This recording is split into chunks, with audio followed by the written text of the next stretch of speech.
highly popular spawn for profit, or so they claim. On this video, I will be breaking down Mini Rosha.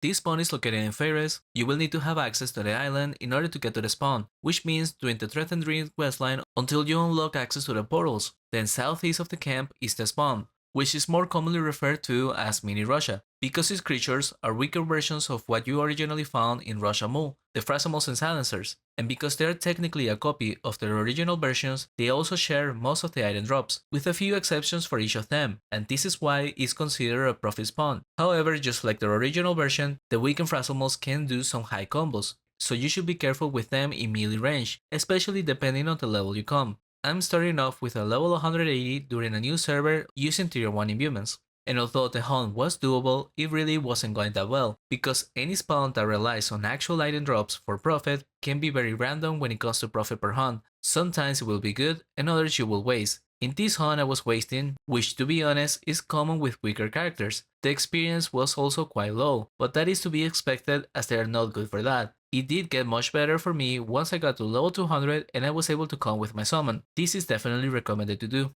Also on this hunt, I was actually doing much better with the drops, on the way to profiting 400k in an hour with over 1.1kk raw XP. This is also not counting the silencer claws, which at least during new servers are very expensive and rare. In regular servers, their counterpart, the actual silencers, drop them way more often, so they drop in price by a lot. Something worth noting is that the spawn has 2 floors, but it's not necessary to hunt both of them entirely. The better floor is -2, where you can do an easy lap around, but you can hit overkill in this floor, which you can solve by just adding a few pulls upstairs. The stronger the character, the more you will need to add. With this high distance character with fully tier 3 imbuements, I was doing -1 up until the curve south and then backtracking to -2. I think only level 200s to 300s with good skills might need to actually do both floors entirely, but hunting like this I was doing over 1.1kk raw XP, on par with the new server character using the summon, and if I were to make an estimate, I would say the spawn caps out around 1.4kk raw, with high skills and using a summon.